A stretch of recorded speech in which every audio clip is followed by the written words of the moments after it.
evening. Hi, I'm Mamie Parker, and I am the former head of fisheries in this country and also the immediate past chair of the Virginia Department of Wildlife Resource Commission. It is my pleasure to also say that I have the opportunity to be a National Wildlife Federation board member. And it is an honor to be here today. We welcome you to our Creating Safe Places agenda, where we are going to speak and talk about creating safe places in the outdoors for the Black community. I am here in my home in Northern Virginia, near the Washington, D.C. area and the national headquarters of the National Wildlife Federation. It is also the ancestral home of Pocahontas and all of her ancestors that roamed this area, along with the Algonquian and the Iroquois Indians that were Native Americans that were here. These ancestors enjoyed the Potomac River, and we honor them and their lands today. We are also very fortunate here to have some great panelists that have joined us, and we're excited to introduce them. We're excited that they were able to join us. First of all, we have Taishya Adams from the Outdoor Afro. We have Earyn McGee, and she is a student at the University of Arizona, a PhD student there. Scott Gilmore is from Denver Parks and Recreation. Grace Anderson is a consultant, but formerly worked for PGM1.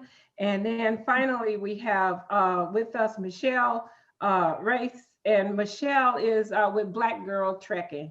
And so we're excited about them. And then you're going to have a special guest, Warren Dixon, as well as Miguel Ordindada, who is also going to talk to us about our call to action. So we're excited about you all, and I'm going to let you all speak in a minute, but we are so excited that we are here again today to talk to you all about one thing that's important to us. But as we look back, a lot has happened since we started this journey, and a lot happened since we were here with you in January. In fact, history was made, and since this is Black History Month, it's appropriate for us to celebrate the fact that this country, these United States of America, elected, and we just installed the Vice President of the United States, a woman of color, as well as Asian American woman. And so we're excited about Vice President Kamala Harris. There are also on this panel a number of firsts as well. And that makes us excited because we know that they have a lot of information that they are going to share. These roundtables were organized for us to talk about challenges that were identified for the Black community. We know that accessibility and affordability is one of them. Childhood experiences limited is also one of the challenges. Historical trauma and physical concerns as well. And then we have racism and cultural factors. The fact that many of us have been told that we don't belong and this land is not our land. These federal lands, these state lands, these local parks are not our land.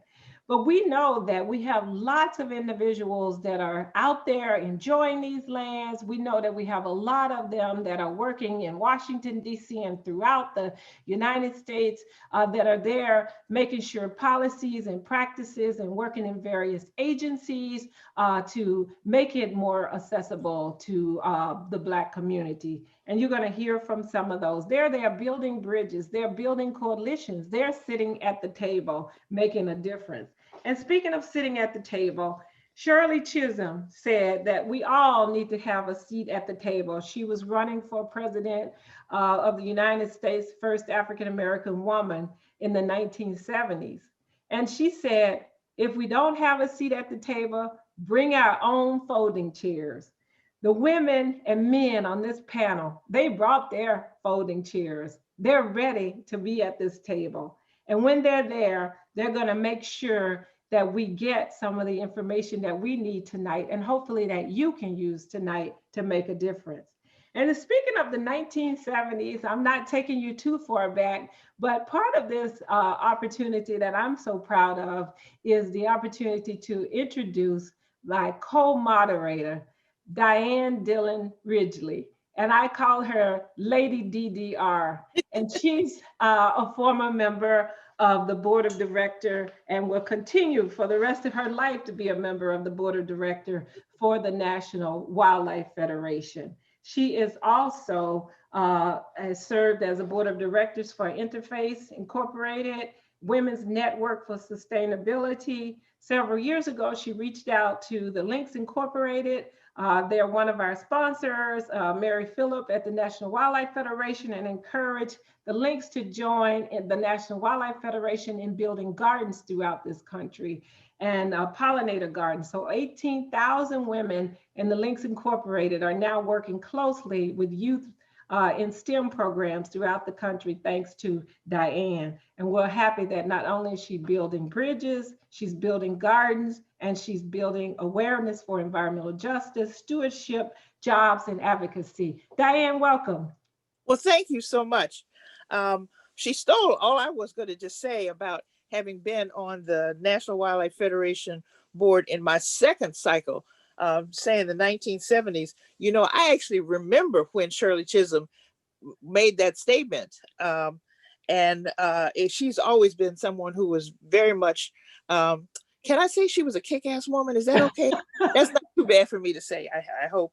But she was a stalwart, and talk about taking no gruff, taking no, I mean, if you weren't doing the right thing, Shirley told you about it, and she had a plumb kind of ethical line and a stake in the ground. And that has truly been the benchmark of so many women. Now, I'm a feminist, and we all know that, because if you've heard me talk for more than 12 seconds, you know that.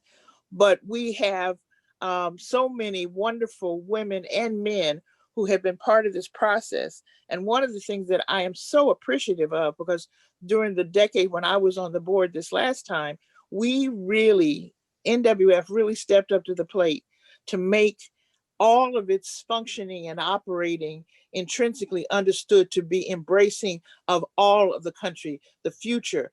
I know Colin did a great job with that picture from the 1934 original, 34, 36, the original gathering, but we made it a 21st century gathering, and you could see all of America was in that the cartoon paying homage to our founder, Ding Darling.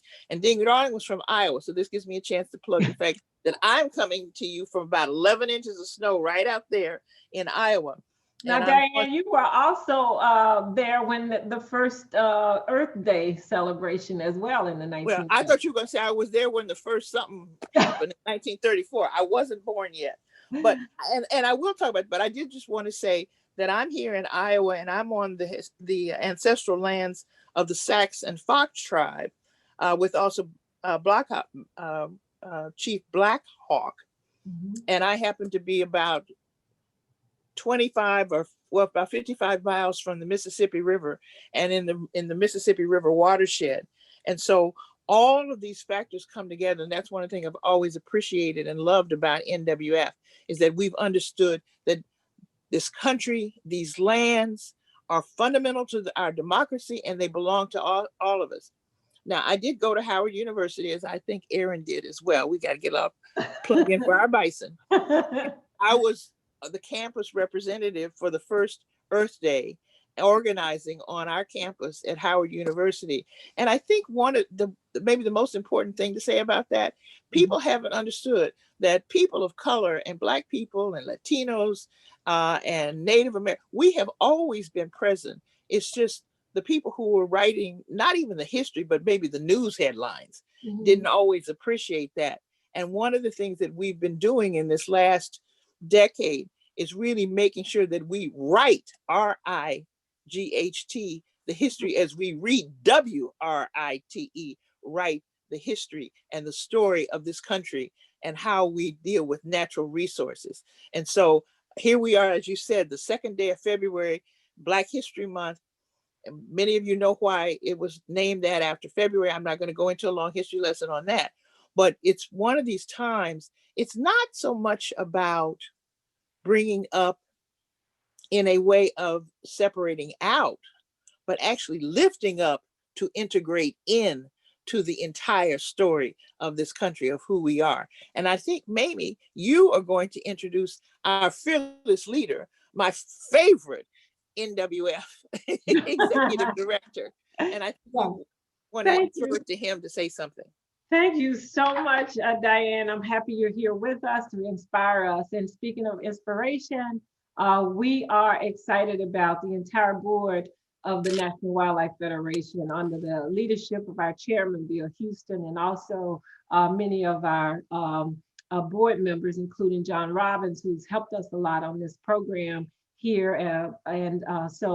Without further ado, I'd like to introduce to you the president of the National Wildlife Federation, Colin O'Mara. Thank you, Colin, for joining us and supporting this wonderful, wonderful initiative. No, thank you, Mamie, and thank you, Diane. I try to make it a point to never follow either Mamie or Diane when they speak, and now I'm following both of them, so it's a little intimidating. But look, I just want to thank everybody for taking the time to join us this evening. I'm coming to you from the great state of Delaware, the first state. I'm actually on Lenape land that was settled centuries ago, and the tribe still works to protect our bayshore today and the water resources and the ancestral lands that are so important for the resources of this region. As Mamie discussed, like we have a long road ahead of us, but we're going to try to take strides in the right direction. The National Wildlife Federation's mission is to unite all Americans to ensure that wildlife can thrive in our rapidly changing world. But in order to unite all people, we got to recognize that there's unequal access and safety concerns that communities face when they're engaging the nature and the outdoors. And this has obviously become incredibly front and center over the past year. Obviously, these injustices have been going on for centuries, but over the last year, when people are killed while running, you had Ahmaud Arbery killed while running in Georgia. You had your Christian Cooper had the cops called on him for birding in Central Park.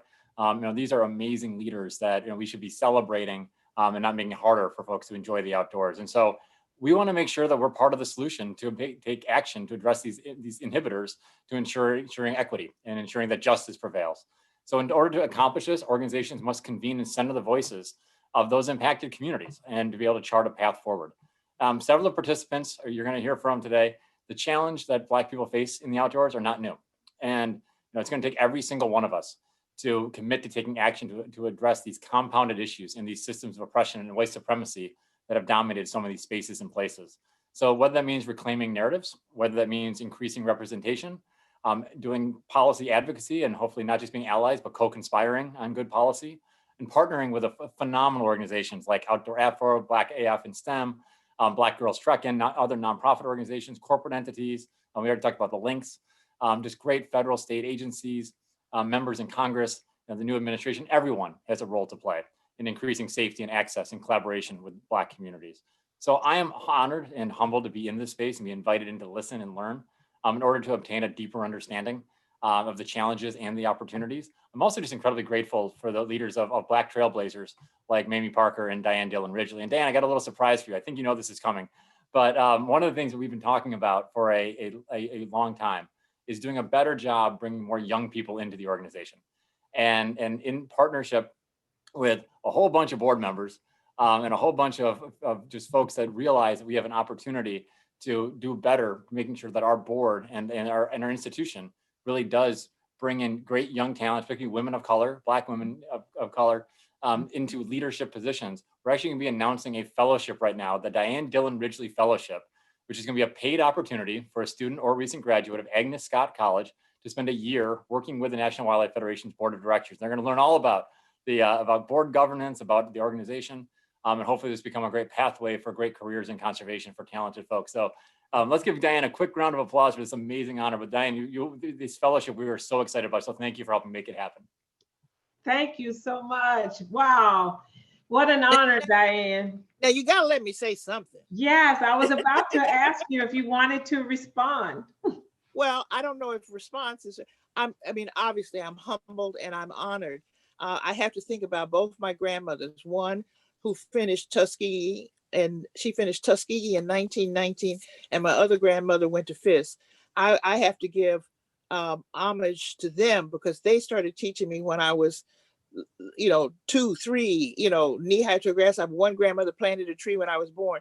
we are now, and I think of this fellowship as a way of institutionalizing the customs and the cultural aspects that we did in terms of teaching and nurturing and making sure that our young people grow up understanding this. We don't have to make it a repairing action, a remedial when they're in their adulthood. We are going to make sure that we bring all kinds, as we always say, leave no child inside. We want to make sure that the National Wildlife Federation is a stand-up organization, and it stands for total inclusivity, and it supports this in every community in this country. And I could not be more honored than to have my name attached to that with NWF. And I'm humbled. I'm Thank just you incredibly so humbled. much. Thank you.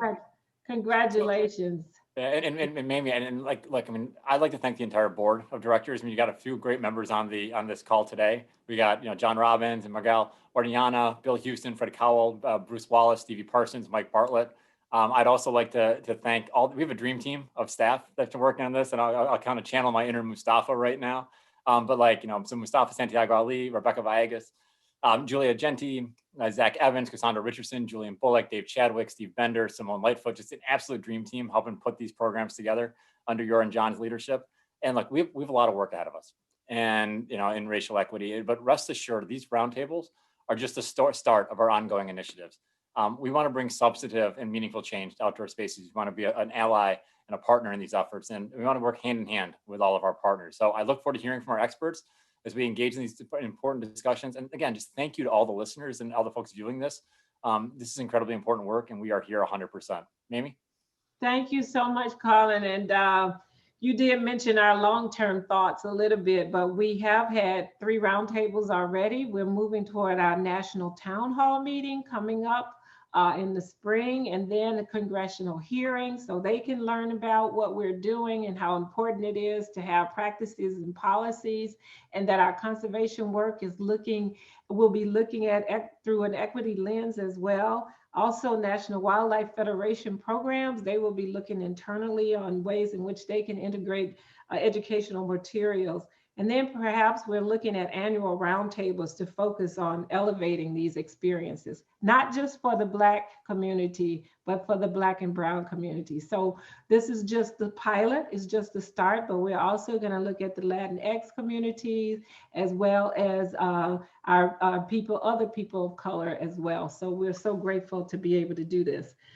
So now I would like to move us on. In the past, roundtables, we did have individuals from the East Coast in our first one, and we had over 1,800 people to register for that one. We sent out over 3,400 invitations to this roundtable. The second roundtable was our Southern panelists, where I found myself talking like a Southern girl because of all of the folks that were on the call from the South, and they voiced their opinion and their experience. This time, we're fortunate to have Western United States individuals among us, and they are going to be here to tell their stories, but also give some great feedback on things that they think are important. We've asked them to continue to speak on accessibility and affordability, childhood experience, historical trauma, that experience of physical safety, cultural factors, practices, why we feel we belong, and why we need to stay at the table. So we're excited to have them. So first, I'd like to introduce, and each of them would get a few minutes to describe why they're here and what inspires them. Taishya Adams, Outdoor Afro. We'll start with you. Welcome, Taishya.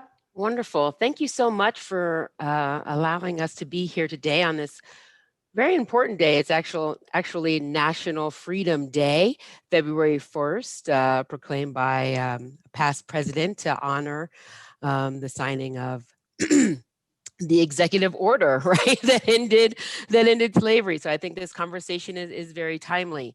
I come to you today from Boulder, Colorado, the land of the Arapaho and the Ute. Still very thriving communities, actively engaged in the stewardship. And if anything, we are looking to their rich legacy of stewardship of these lands that we have here in Colorado as we address the climate crisis ahead.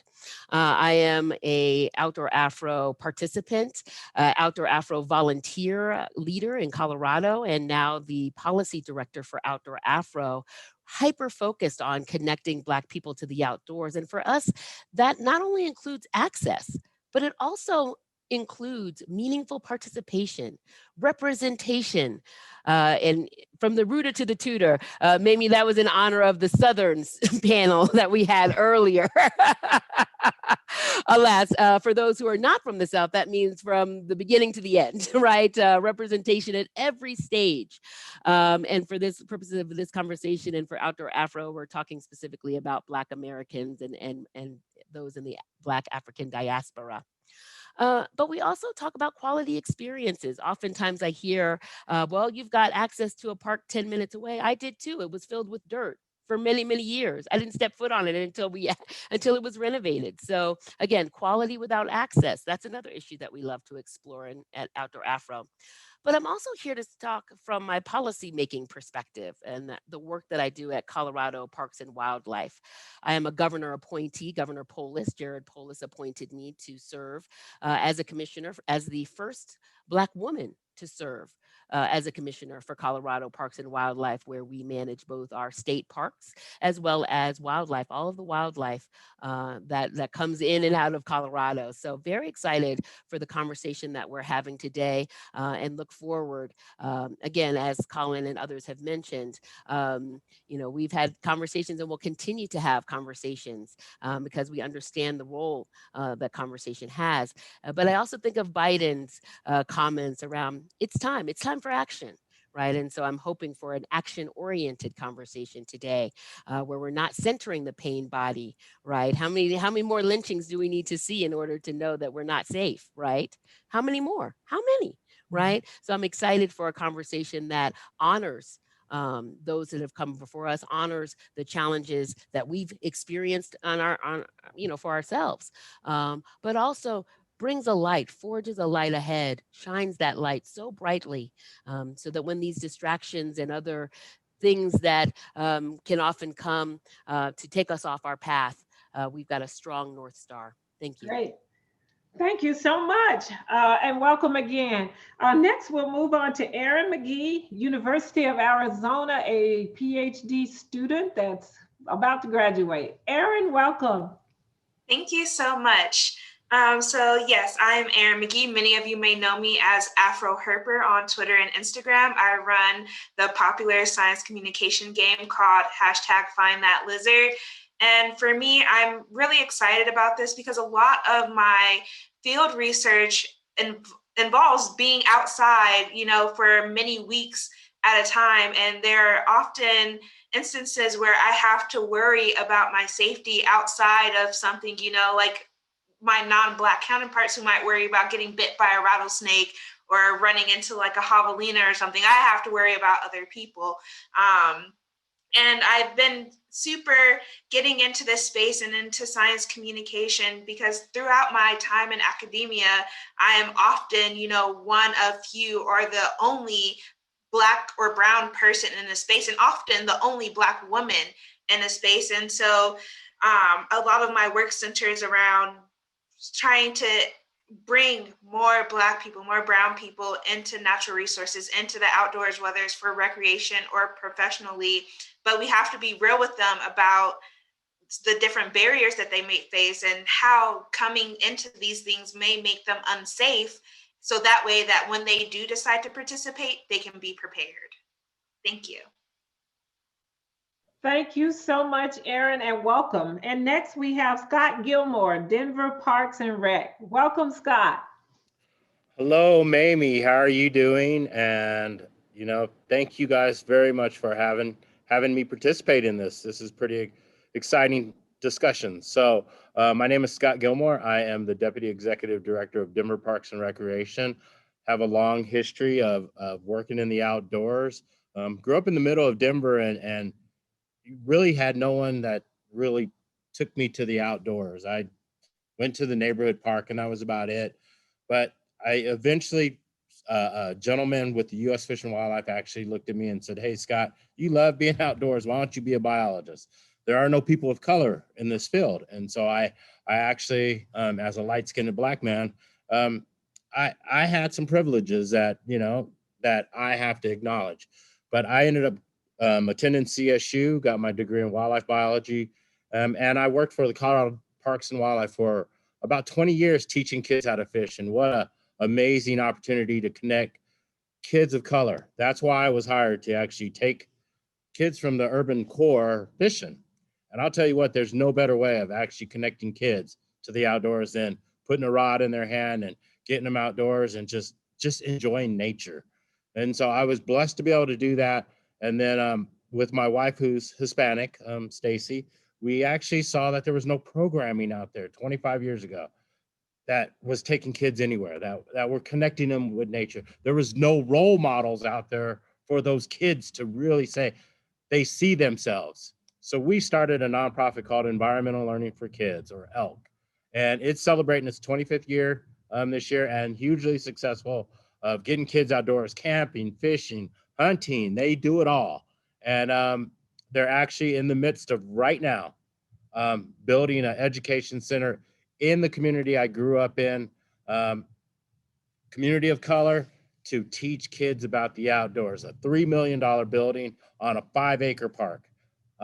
Community built, community money raised by the community, and it's going to be a phenomenal opportunity. So I'm blessed to also serve on the board with Mamie of the National Wildlife Federation. And I, got bossed around by Dianne for quite a few years, and I'm just loving everything that everybody's doing. And I have to give Colin a huge round of kudos for him just embracing and trying his best to move the organization forward. If you see our board, we are not one of those boards where people say that we don't have people of color. We do have people of color, and they are listened to, and they are representing their communities and just what we are about in America. So I'm looking forward to the discussion. Thank you so much, Scott. Next, we have Grace Anderson, and she's a consultant, but has also worked with PGM1. Grace, welcome. Thank you, Mamie, and hello to you all. My name is Grace Anderson, based in Oakland, California on the Ohlone territory. And before I get into my introduction, I think I just need to acknowledge how honored and joyous and emotional I feel from seeing the other Black people on this panel. I think white supremacy has a way of isolating us and making us think that we're the only ones. And I think these panels are just so reassuring and healing and so beautiful to see. So appreciate you putting us all together, and to know Dianne and Mamie that you've been here creating these trails for us to walk behind you. And I am a lot of things, but I think what I'm feeling most today is I formerly was the co-director of PGM1, which is a racial affinity space for Black, Indigenous, and people of color who work in connection with the land. And I've taken this last year to really reflect what Taishya was saying, moving away from pain, body, and pain, and focusing on what Black joy and thriving looks like. So I've dedicated 2021 to just giggling and creating that access and space for other Black people. I'm an avid cyclist and backpacker and climber, and most recently an amateur roller skater. And when the amount of joy and happiness that I feel when I'm able to just be in my body in these outdoor spaces, and to ride off of hills as fast as I want and giggle the whole way down, is something that I want for all Black people.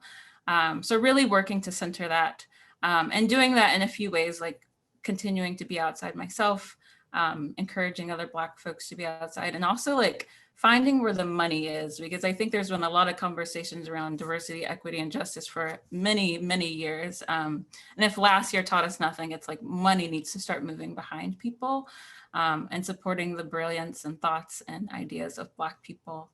So I'm super excited to be here and really excited for the discussion tonight.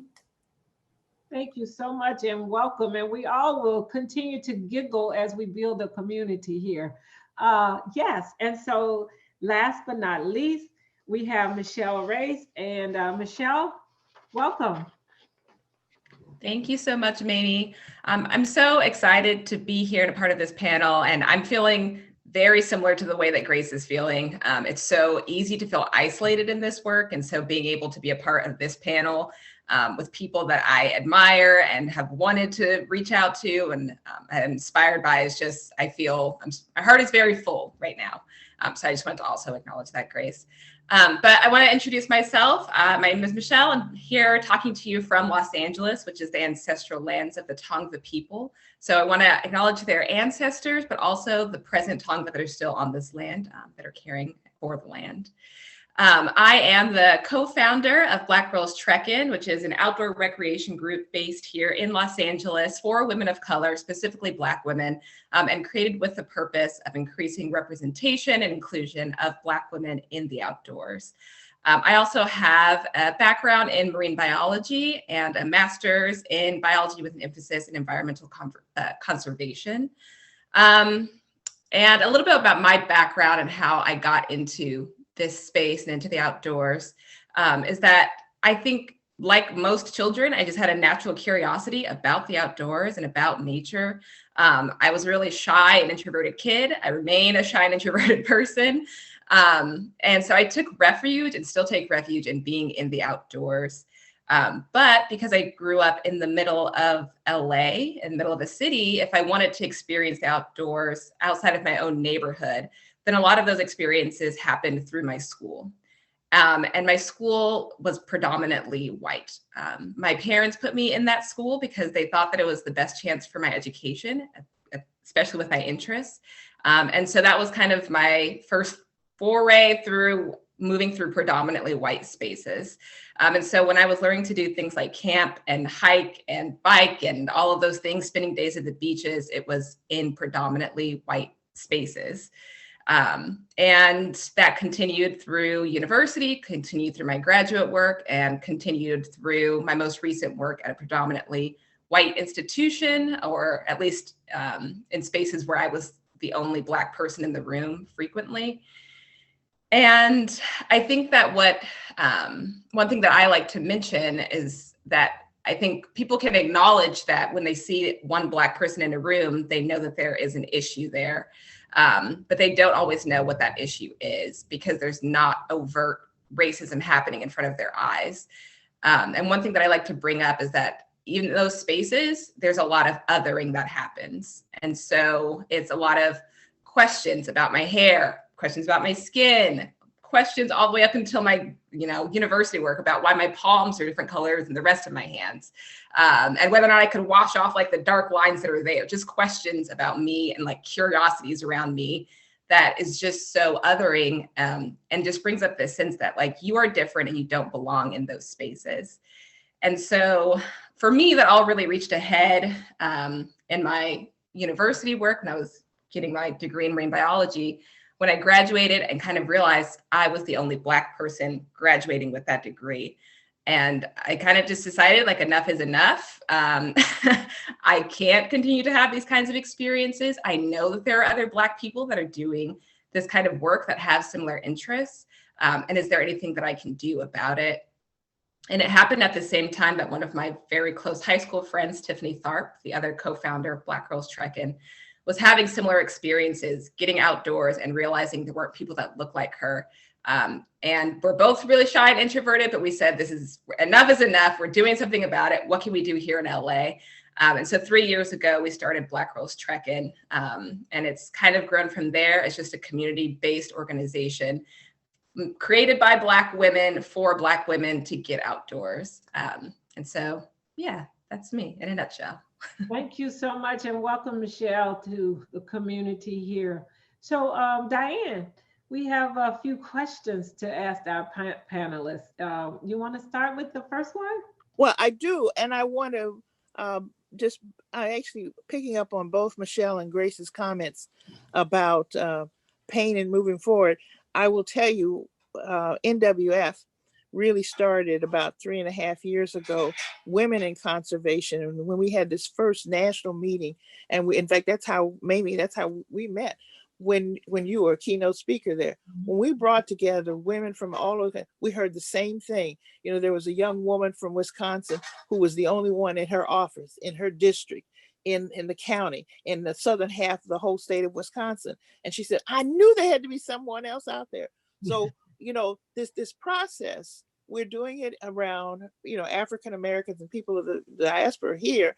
We're going to do it in terms of gender, because the whole point is all of this. And I remember the last time we had a conversation, I quoted Maya Angelou when she was talking about Shakespeare. She said, Shakespeare is mine. You know, so is also Connie Cullen and Langston Hughes and, you know, Robbie Burns. And I think that's the point we're making. The outdoors belongs to all of us. The parks belong to all of us. All of these spaces belong to all of us. And so we are facilitating having the capacity for people to get out there. Now, I know I'm supposed to be answering questions, not talking myself. So the first question I have, and I think maybe I'll throw it to Earyn first, is what does, because you touched on this, what does safety in the outdoors mean to you? So for me, when I'm going outside, when I'm like doing field work, and so I work in the Chiricahua Mountains, which is on the border of Arizona, Mexico, and New Mexico, I'm thinking about, you know, not only what wildlife I might run into, but like what people that I might run into. And I also have undergraduate students with me. So there was one time I was trying to figure out if I could have access to a piece of land, and I asked this white man who lived around the area locally, and he was like, don't worry about who owns it, just go. And I'm just like, sir, I cannot just go. I actually do need to have this information and make sure that it's not only okay for me to go, but it's okay for me to take my undergraduate students who are, one was a Black woman and one was a Mexican American woman. And so it's like, I have to also make sure that I'm protecting them. And he's just like, oh, well, what are you worried about? It's just, you know, some old white people. It's not like they have guns or anything. And I'm just like, so you understand here what the problem is. So not only do I have to worry about, you know, the physical aspect of running into somebody wanting to do me harm, but then, you know, there's that mental aspect as well of, you know, I'm not feeling safe in that environment because someone wants to either just, you know, pretend that there aren't dangers to someone who looks like me in the outdoors, or they're just completely oblivious to begin with. And then, you know, you have to go through that bit of, now I've had this conversation, I have to sit here, deal with it, process it before I go to my undergraduates, because I don't want to put that mental violence on them either. So, you know, the day that I can just walk out and go onto, you know, some random piece of land and not have to worry about something bad happening to me, that's when I'll feel truly safe, when I can just go out and not have to like worry about being Black. I could just experience the outdoors for what it is. And when I'm like looking for lizards or whatever, that is when I will truly feel safe, when I don't have to worry about my Blackness in the outdoors. Taishya, I saw you shaking your head as Earyn was talking. How do you, what does the safety in the outdoors mean to you? You know, I'm thinking of the documentary that Netflix has of Nina Simone. And the first part of that documentary, somebody asked her, what does it mean to be free? And she said, to have no fear. Right? And Absolutely. so safety to me means having no fear, means to be able to enjoy natural spaces. As I said, that dirt park that now has beautiful grass and a little play yard, to be able to go and not be afraid of physical or emotional harm, right? To share this love of nature and this responsibility to steward and be surrounded by kindness and to be surrounded by appreciation for this amazing resource and this incredible privilege, right? So really, to me, the shorter answer is no fear. Okay. All right. Well, you know, we as human beings are truly hardwired to be outdoors and to be, we aren't even our fully human selves if we aren't in contact with soil and with fresh air and with fresh water and resources and being able to process those. Now, Grace, how would you answer? What does being safe in the outdoors mean to you? Yeah, I can describe it in the feeling, a very feelings-oriented person over here. I co-lead a backpacking trip for women of color in Yosemite every year. it didn't happen this year because of the pandemic. But last year we were under this peak in Yosemite. And it was like, I think there was about 8 of us on this trip. And we all just got into this alpine lake and just swam around for hours and played Scrabble beside, like on the rocks, and folks were like laid out on the rocks, and we just like were there. It felt so far away from anything. And it just, I think the feeling that comes up is just like ease, and not having to worry. And it's a feeling that I feel when I'm at home with my mother, but like, how do I get that outside? I think it's like surrounding myself with other Black folks. And I think it's also surrounding myself with people with similar experiences, like deep in the mountains. Yeah. And now, Scott, I can't leave you out because I know you have a lot to say because he's always pushing fishing. So what is being safe outdoors to you?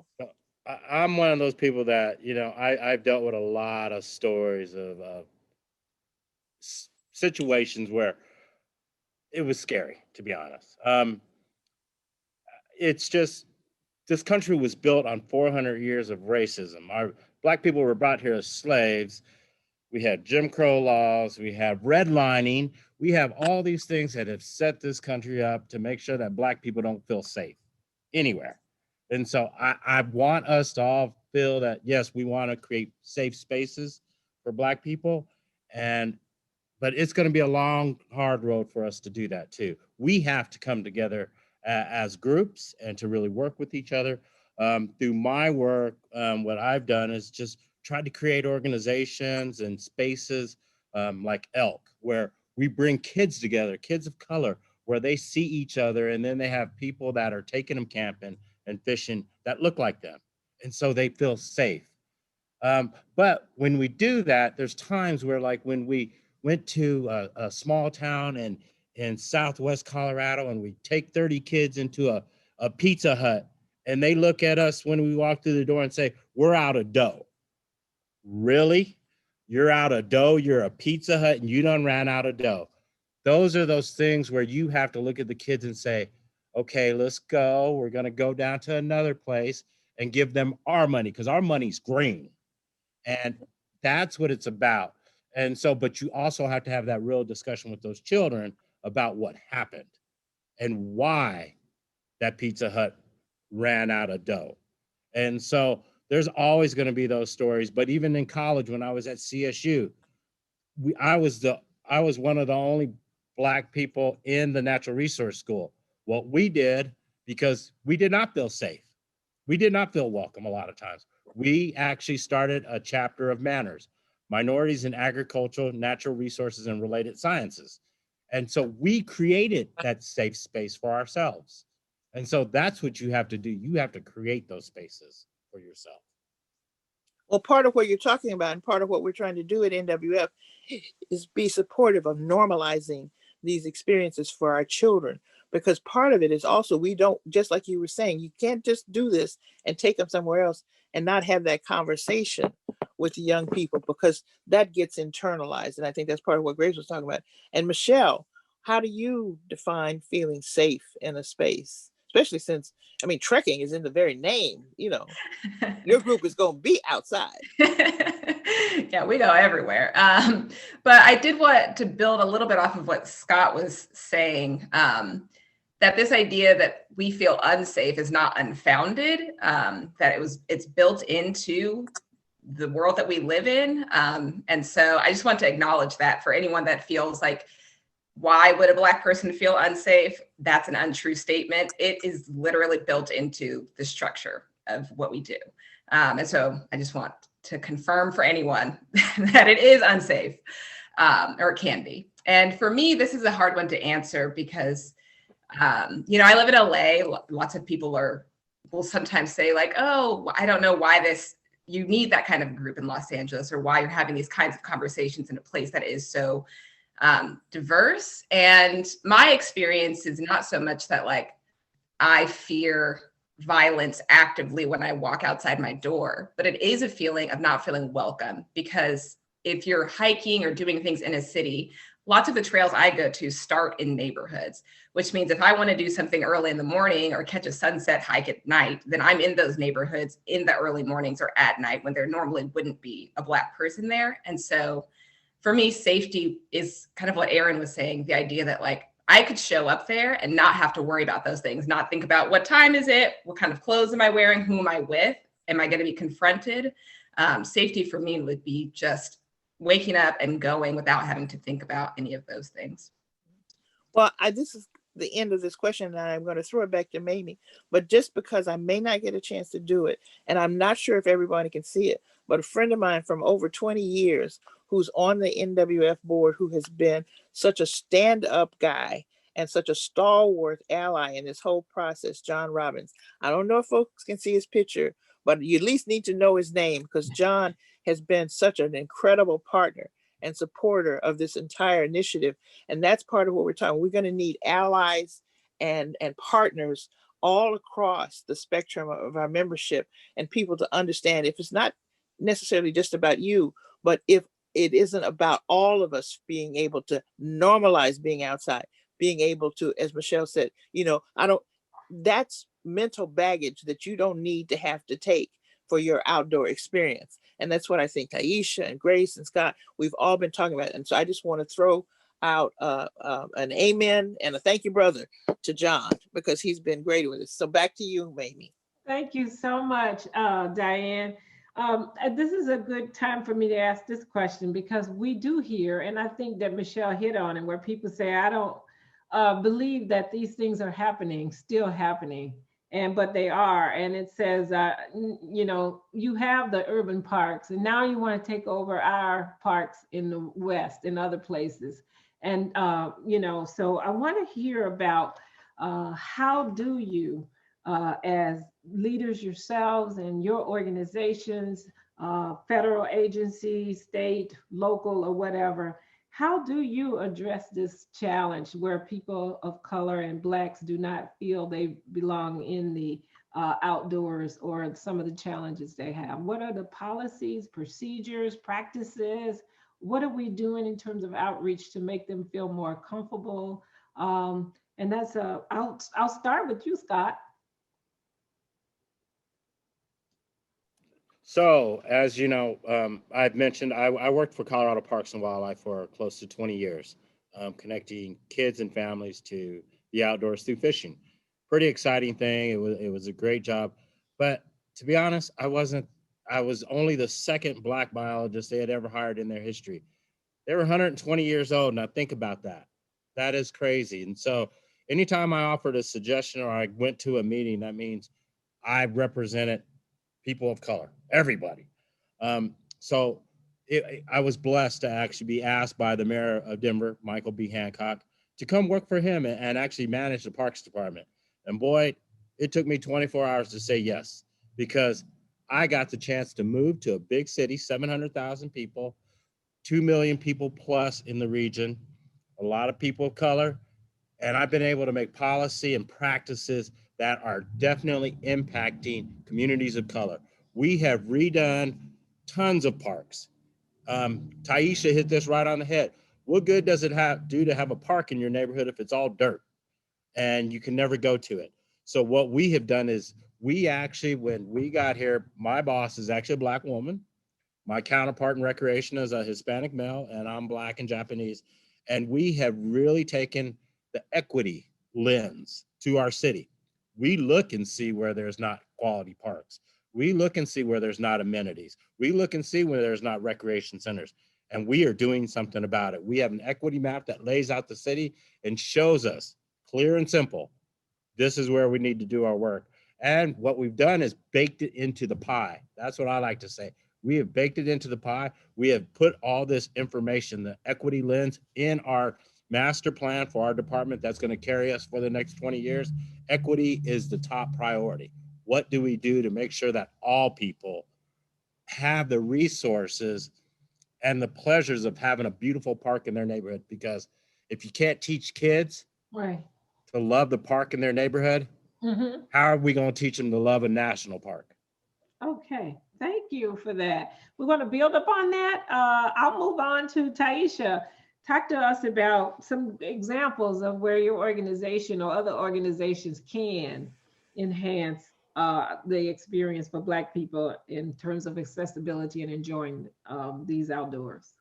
Absolutely, Mamie. It's my pleasure. And I think Scott touches on or begins on something that I think is really critical, and that is we need to have vertical and horizontal alignment across these issues and areas, which is to say, I am not safe sleeping in my own bed, right? Because people can come in and do stuff to me and not, we've seen this happen, right? So the expectation that I would be safe anywhere else, right?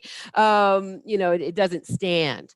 And so, I look to, again, the Biden administration, right? It starts at the top. I appreciate the executive orders that actually define what equity even means for the administration. And to the administration, equity means the consistent and systemic, fair, just, and impartial treatment of all individuals, period.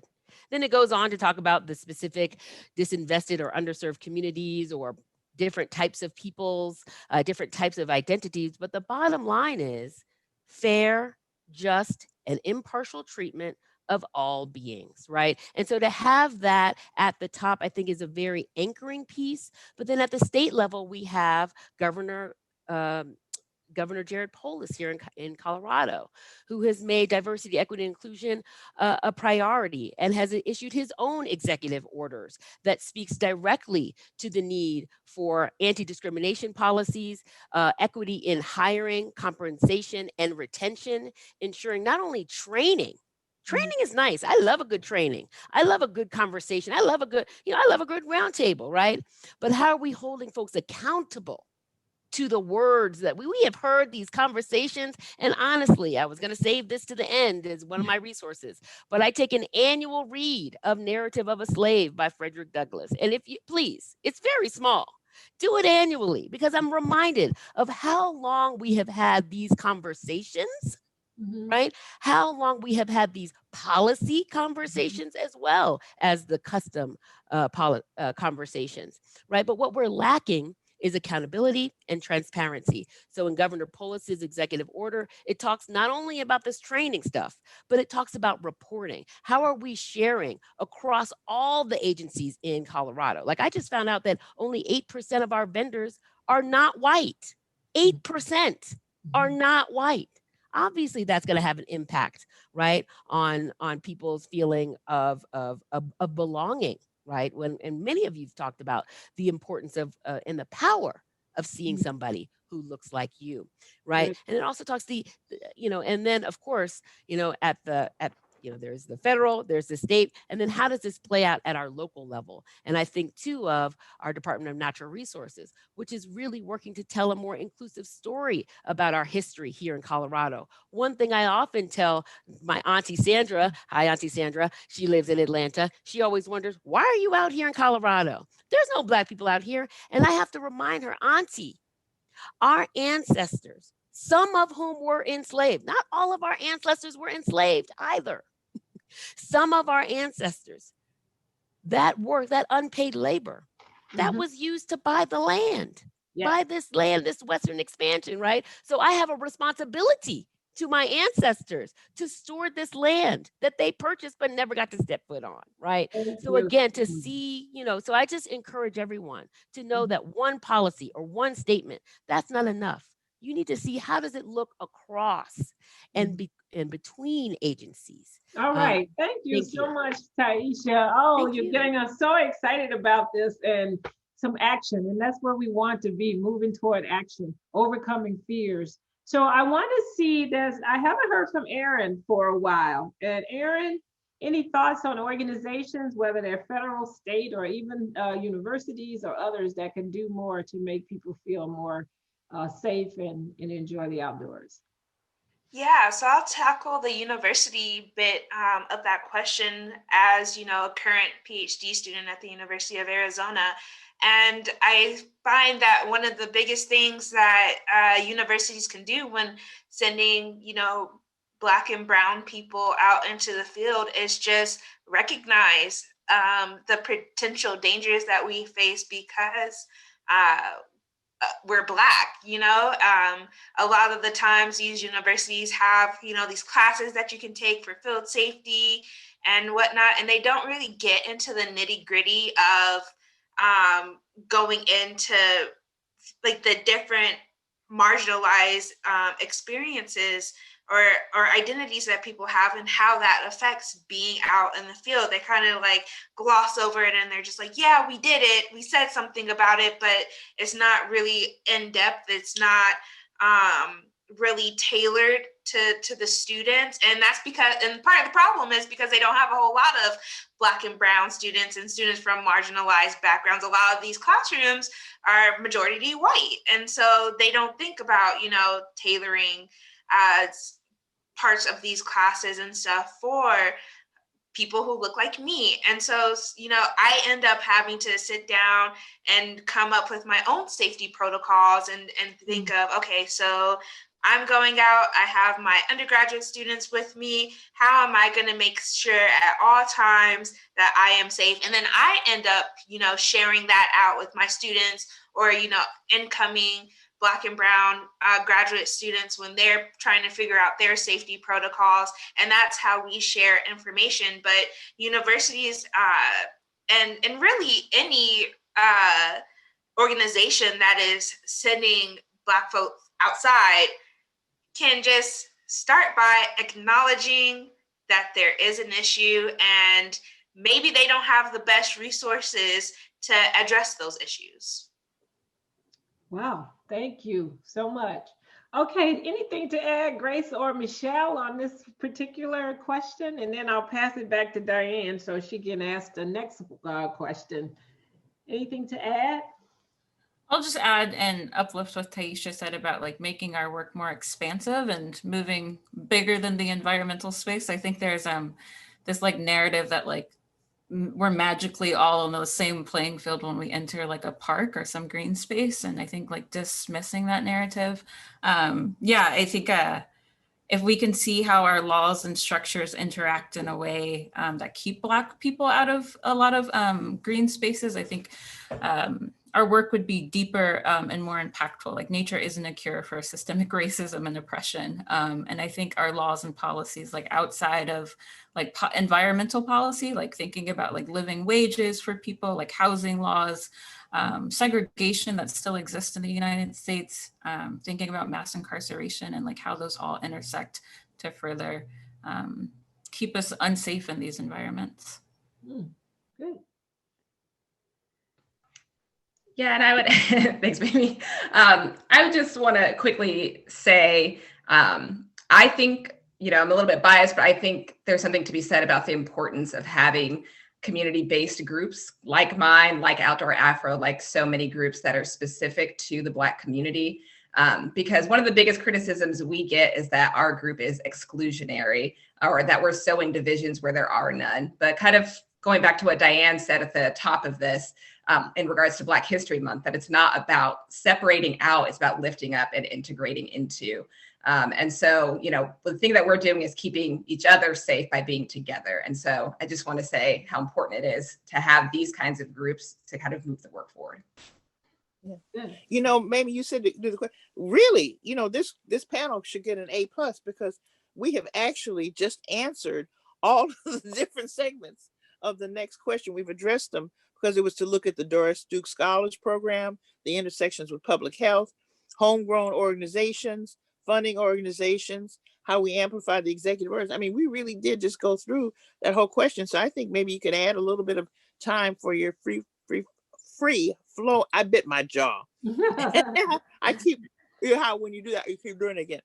So I think you could go ahead and move down to the resources and the go-to resources that people had. And that was back to you, you know, where we mentioned, you know, people like Dorcita Taylor or you know, Dr. Wright, you know, how we amplify and center these Black voices, make sure we're printing them, you know, Black AF and STEM, and then the transparency report. Because I don't want people to leave this session without understanding that NWF is going to be doing reports on this. We're going to make these resources available to be shared so people can replicate them.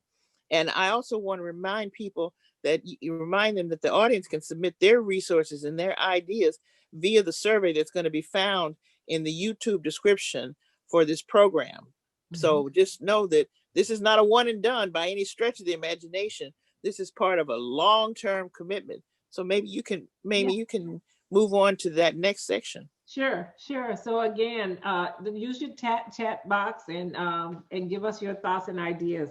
So we will go to our last question, which is open mic, and we can speak from your heart and whatever you want to. The question is about go-to resources, whether they're books. You heard Taishya mention some of the books that she's read, and frameworks, you know, some of the things that Scott has talked about, the research that, of course, Earyn is doing, Michelle is involved in media as well as Grace, but just kind of give us some ideas of what do we need to do to make sure that we are sharing those resources to people that really need to see them, because a lot of times we're preaching to the choir. So it's a time now for us to share those ideas. So what Black authors resources or people of color that you are your go-to resources in this area when we talk about lacking safety and increasing the quality of the experience outdoors?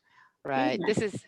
I can't wait for this one. I love resources, and I share The Narrative of a Slave, which is, again, something I read every year as an anchoring to kind of close out and start my new year. But I would be remiss if I didn't also mention Black Nature, 4 Centuries of African-American nature poetry. Oftentimes, you know, I've got some great research and researchers that I follow, obviously Dr.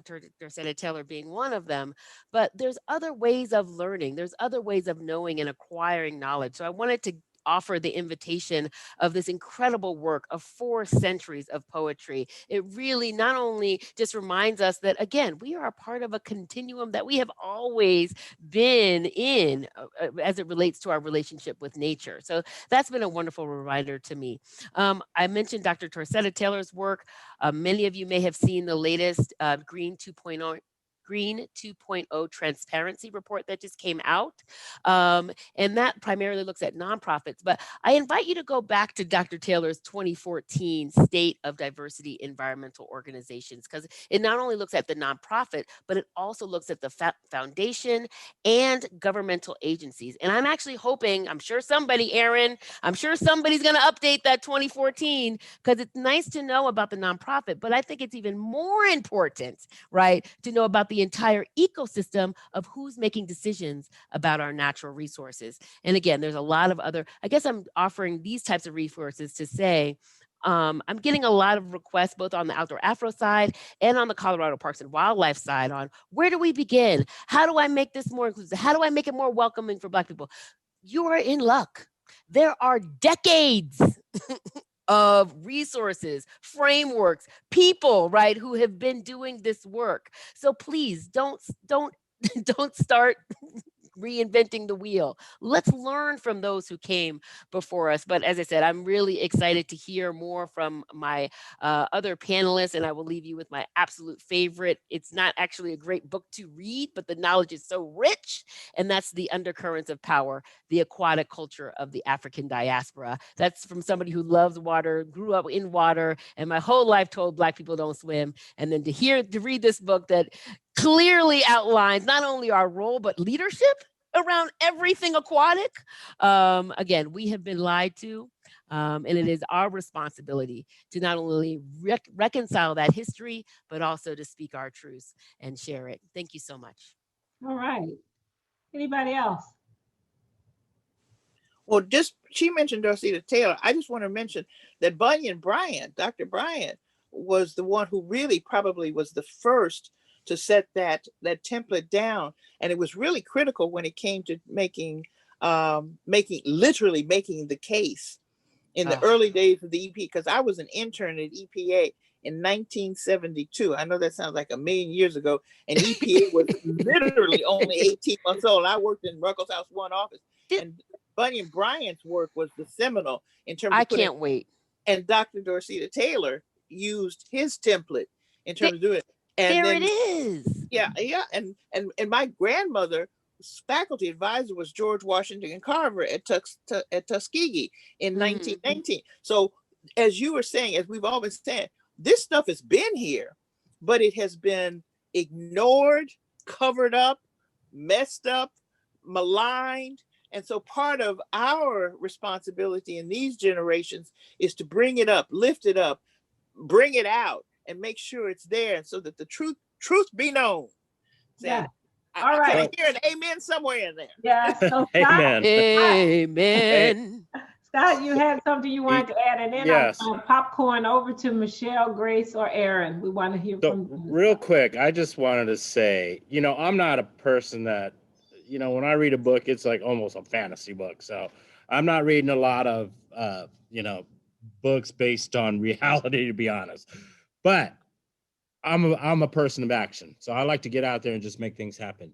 The thing I'm just most humbled about being on this call and this forum is that, look at this. We've got Mamie Parker. We got Dianne Dillon-Ridgley.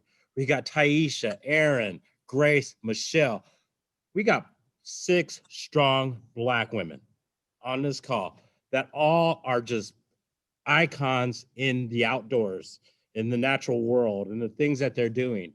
What we need to do is do the storytelling about these women that are on this call. That's what we need to be doing. We need to be getting their faces out there and letting people know that we are doing the work out there. We are accomplishing this. We're connecting people to nature day in and day out.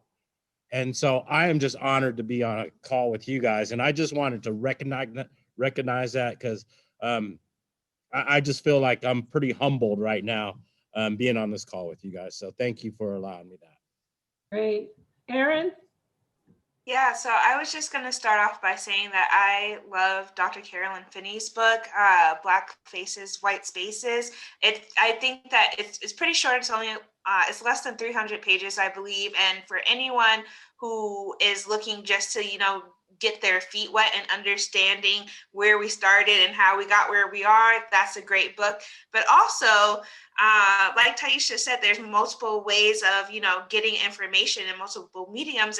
And one thing is social media that's really starting to take hold now. And so as a part of Black AF and STEM, we did, Black Birders Week last June. And the idea was to, one, call out white people who were ignoring all the police brutality that Black people were experiencing so vividly, so visually in your faces during last summer, as well as to build community with Black people who just enjoy being outdoors. And from there, there's been all these other weeks that came after Black Birders Week following our template, whether it's like Black in Neuro or Black in Marine Biology or whatever.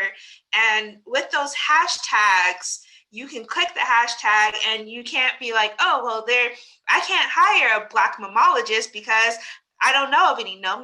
You better go to Twitter, go to Instagram, click that hashtag, and you will find hundreds.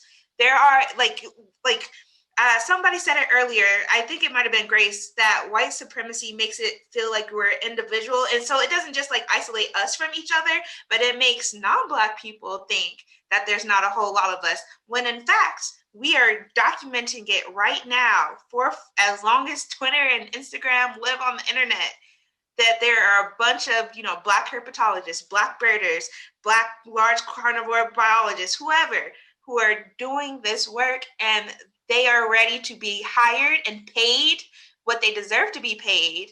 And you can find them easily without going and asking a whole bunch of people, well, do you know? No, just go to the hashtags and you will find what you're looking for. Great for sharing that. Thank you all. Michelle and Grace, you have anything to add? Your go-to resources, any books, anything? Yes, Michelle, I see you. I'm ready, Mamie.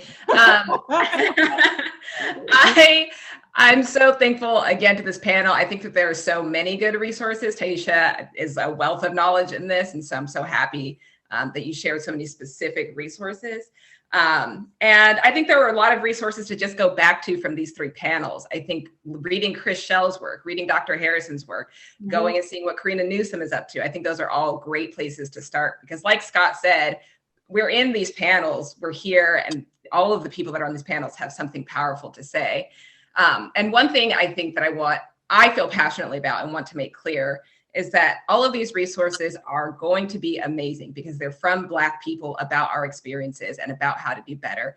So if that is the best that you can do, you're an individual, you're trying to get started, read the book, watch the movie, please do that with you and your friends. My feeling, though, is that if you are from an organization that's predominantly white and you're trying to do this work, and the best that you can do is read a book, you need to figure out how you can do better. If that's the best you can do better. You can hire these people, like Earyn is saying. All of these people are out there, and you're not going to figure this out by reading a book. You're not going to be able to change your organization without Black people doing the work with you, by your side, getting paid to do it. So that is my call to action, is like, start with the book, start with the research, and then do better. All right. Grace, you got the last word on this one. I'm going to take us into the sci-fi fantasy world. This research is for Black people. I think last year made me feel like, what is next and what does the future look like? And there's a lot of like sci-fi and Afrofuturism out there to like really like think about like, what does it look like?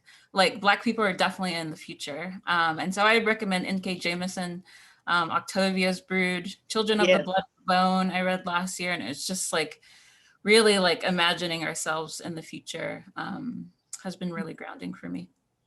Well, I have to put a plug in for Dudley Edmondson's book, Black and Brown Faces in America's Wild Places. It's a wonderful cocktail book, and it has all the types of careers that are available, because as we think about careers in conservation, we need to show them to students already, and also parents that might need to see that. So that's one in particular that I'm real proud of.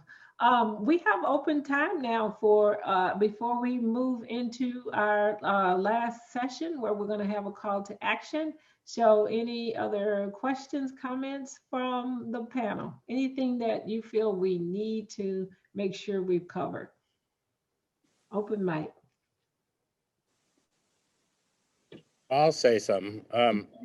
So I like I said, I was hired by a Black mayor, Michael B. Hancock in Denver. And you know what? I've been blessed to be able to really push the equity and inclusion, diversity, all these things to really make sure that our parks department is reaching all the people of Denver. And so just recently, I know that the message is getting across, because in the last month, I've had two white guys who are hunters and anglers, so we kind of get along because they know that I'm a wildlife biologist, that I hunt and fish, and so we always have these outdoor discussions. These two guys are white guys that are traditional rod and gun guys, and you know what? Both these guys came up to me in the last month. Parks and Rec, even though we're very diverse city, we have never had a Black parks planner in the history of the city.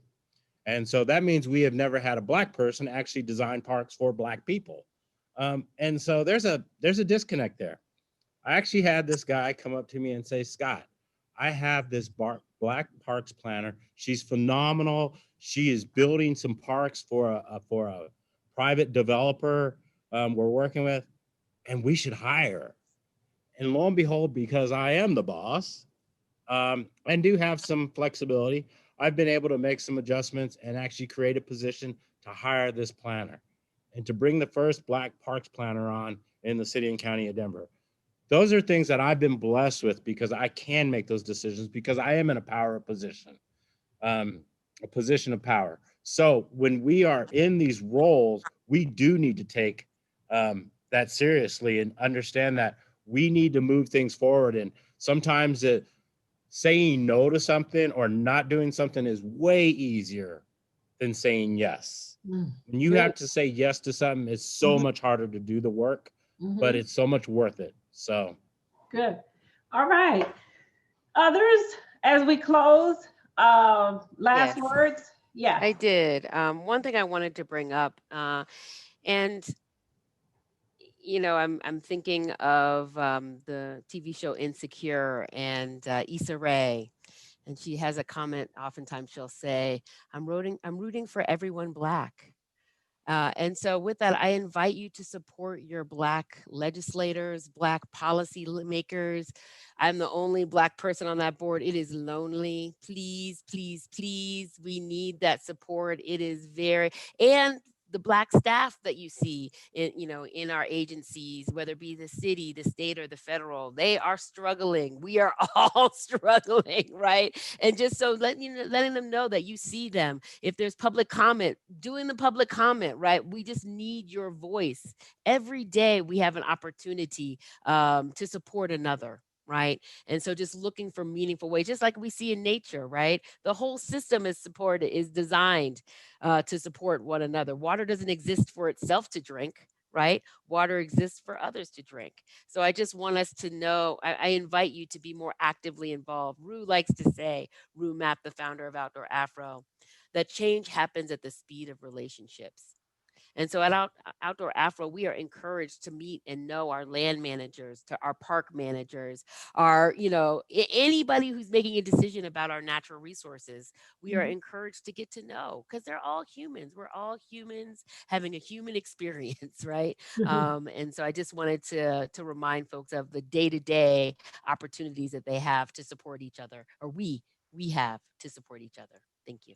Thank you. So finally, Grace and Michelle, where do we start? Where do we start? National, state, local? What do we do? What's next? If you had a magic wand, last comments. Michelle? Oh man, if I had a magic wand, I feel here's the reality of it. I think that it's easy to get caught up in the where do we start? What's the first step? Who should start first? But like the reality is that we all have to start at the same time. I think like I can't do this work on a local level if someone's not doing it at a state level. I don't have the support that I need to get my group growing if I don't have relationships or support from a federal level. And so I wish there was an easy answer that I could give, but I just think that we all need the support. We all need to support each other. We need support from the white community. Yes. Pass it to Grace. Yes, that's very hard. It's not linear at all. Grace and then Earyn, and we'll close out with our call to action. We got a few more minutes, so soundbite. Yeah, I think not my call to action, but my magic wand would have all white people and non-Black people of color just listen to Black people and trust them. I think like with those resources also is the fact that like there are Black people in your lives who have been telling you this is what's up and you just haven't listened. And so I think like not necessarily always like having to read about it, like you could just watch and be more observant. My magic wand would be like this like level of consciousness and understanding around like the everyday experiences of Black people. Thank you. Earyn? Yes. Gracefully like all the words right out of my mouth, to be honest. For me, it would just be like I said at the very beginning, understanding that, or going back to really the story I told at the beginning where like that white man was just like, just go. Like, I can't wait for the day that I could just go. Understand that not everybody could just like go and walk out wherever they want to, and actively work. Don't just think it in your head. Yeah, I wish that for you. I wish you could just go and not worry about being Black. Don't just think it. Make it happen in real life. It's not enough just to want it to be true. You need to actually put in the work. Everybody, whether you're in the outdoor spaces or not, that is the work you have to do. You have to do the work and overcome those fears, for sure. Now we'll turn to Miguel Ordenada, and Miguel has been supportive of this initiative. He's been there with us from day one. He's very analytical. He asks a lot of the right questions and gives us just what we need, including our next guest is Warren Dixon. So I'll turn it over to you, Miguel. Thank you, Mamie. Of course, you and Dianne did an amazing job at facilitating an energizing discussion and also inspiring us with your own thoughts. Good evening, everyone. Buenas noches a todos. Like Michelle, I'm also speaking from Los Angeles, California, which is ancestral Tongva land. It was an honor to co-organize this panel discussion series and help bring such motivating environmental leaders together to discuss ways we can all take action against systemic racism that continues to place a dark cloud over our outdoor spaces and country as a whole. It has been such an emotional opportunity for growth to experience this series through the lens of both a non-Black environmental professional of color and from a place of privilege as one of a few board members of color within this field. This series has presented moving stories that were sometimes unfamiliar to me and other stories that literally brought up flashbacks from my own lived experiences. These flashbacks were both painful and unifying to be continuously reminded that barriers for Black communities, such as tokenizing, being treated as part of a monolith, feeling voiceless, and excessively policed while exploring nature are acts of oppression shared across many communities of color, including my own. The stories and resources shared during the past 3 panel discussions, whether familiar or not, act as sources for empathy and fuel when I have the opportunity to vote and rally my networks in support of legislation that supports Black communities. And I urge you all to do the same. As a Latino wildlife biologist, I've had very contradicting experiences and treatment while doing my job in LA's urban parks, which would have likely been exacerbated if I was Black. For example, I was presented with a certificate of appreciation by city leaders at a ceremony in my beloved Griffith Park for my wildlife conservation work. And on different days in the exact same park, I've had white recreationists and local residents call park rangers and police on me while doing this conservation work, just because of the way I look.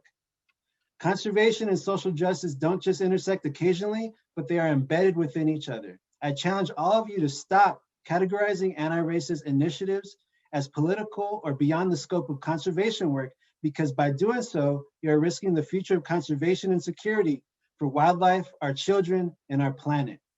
I also challenge land management agencies, NGOs, including outdoor equity groups, regardless of size, accomplishments, esteemed history, or self-confirmed wokeness, to eat a big slice of humble pie and acknowledge that you have blind spots and weaknesses that will continue to remain as long as you fail to properly and comprehensively address diversity, equity, and inclusion issues.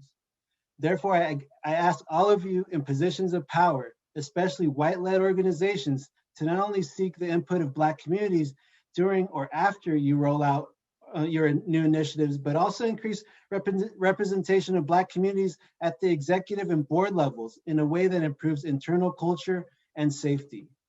I am proud that NWF's leadership has had the humility to take action beyond performative allyship while acknowledging that there's still a long road ahead. Further, instead of one-and-done collaborations with Black community-based organizations and consultants and fairly extract knowledge from Black communities, build meaningful partnerships with trusted Black community leaders. The National Wildlife Federation's relationship with Third Rock Hip Hop and Warren Dixon is a great model, in which Warren Dixon and her Third Rock Hip Hop, not NWF, take the lead on deciding the best way to connect with their own community to nature, and how outside organizations can be supportive under this direction. Their direction, excuse me. Feeling safe in the outdoors mean much to a community in their, excuse me. Feeling safe in the outdoors begins with spreading the message that nature is for everyone, but the message does not mean much to community if there is no trust in the person spreading that message. Warren is that important and an irreplaceable messenger, and he has taken his role very seriously. As a result, he has inspired countless youth from neighborhoods historically disconnected from nature to recognize their valuable role in nature and environmental activism by putting accessibility first. Warren Dixon is the co-owner of Third Rock Hip Hop, a hip-hop-based environmental education and entertainment company for children and young adults. He is an environmental activist and has partnered with NWF to co-create the very successful Wildlife to Watts education program in his hometown of Watts. Warren has also performed accessible, environmentally themed hip hop programming from Warren has also performed accessible, environmentally themed hip hop programming for the LA Unified School District, Green for All, Sierra Club, Grades of Green, LA County Department of Beaches and Harbors, Sisters of Watts, and more. It is now my sincere pleasure for me to turn it over to Warren so he can deliver his call to action. Thank you. Thank you, Miguel. I appreciate you. I appreciate everybody for having me. I just want to, reiterate what he was saying. Like, I'm from Watts, California. So with that being said, I didn't know what a biologist really was. I didn't see one in front of me. That's my home, but my real home is wherever there's land. I just want to put that out there. So I don't have a PhD in this. I'm just a person that is like the people in my community, and I just care about the people there. Now, me just being a man, I've made my way out of tough situations. I've made my way out of a tough place, and I'm just making decisions every day. Some of these decisions have allowed me to gain exposure to things that open my mind up to new possibilities. And with that being said, I know I have some notes here. I don't want to miss anything, but just know these are my words and I'm genuine about them. So science says that we are only in control of 5% of our brain. So which means 95% is subconscious and super subconscious. So sometimes it's habitual, some of the things that we're doing. And with that being said as well, I want us to remember that all this information here is good, but information will inform us. But exposure is what shapes us. Now, everyone that's watching this, everyone that's on this panel, I just want you guys to not only listen, but I want you guys to look at me, look at everyone on this panel. And I don't want this to just be something that is informative to you. I want this to be something that you can look at as exposure for you and let this exposure shape you as we're going forward. And we can appreciate our differences. Our differences are not the things that tell us that we don't belong, but our differences are the exact thing that says that we belong everywhere. And someone needs you to be comfortable in your differences so that they can be comfortable with their differences. And let's appreciate, let's respect and explore the land, exercise your right to experience nature and its power without feeling that it's necessary to explain yourself, because there's no need. Just be, because you are nature. We're spiritual beings, and nature is a spiritual experience. Trust me, I feel closer to God when I'm in nature. It's like my church, and you guys know how important that is. So with that, I just want to close with this. There's a song that we've all come across throughout our lives, all of us. And as I say this quote from this song, hopefully you'll say it to yourself or out loud. And the words are, this land is your land. Mm-hmm. This land is my land. This land was made for you and me. Thank you, guys. Thank you so much. What a wonderful way to end this, and a great message that we've heard. I'm going to ask Dianne for your last final comments, words of wisdom as we close out here. Well, I didn't know you were going to do that, one. And I'm not sure I have that much to add, but, we just saw in the inauguration, Jennifer Lopez do that song, More Than Just Justice. And so, sometimes we say these things, we sing these things every day and don't stop to really absorb and wallow in the depth of the meaning. One of my favorite poems is Langston Hughes' poem, Make America, America Again. And in it, it talks about these vast green states. So now I've got to try and remember, was it Michelle? Was it Grace? Was it Taishya? Was it Earyn? We have such a deep, rich history of understanding what it means to be part of this society. And we have always loved it. That's the thing that I think so many people miss. We have always loved this. And Miguel, I really appreciated so much your words and talking about how we put this together in terms of policy. But what we have done with this panel as we said, it's going to be policy. It's going to be actions. It's going to be standing up, like when I was talking about John being a stand-up person. It's going to be, it's not what one thing, it's what are all of these things. And the thing is, when we do all of this, it will be such a better place. Yeah. We're talking about how do we normalize all of this? That's what we're talking about doing. And so it's, yes, let America be America again. It's, I used to be able to recite it from heart. It's kind of a long point, but if you've never heard it, Danny Glover and I did it one time for Black History Month, and we had the whole room in tears. And if you've ever heard Cory Booker, it's one of his favorite poems to use, because it talks about how all of this, and it's what I said, we're hardwired to be in nature.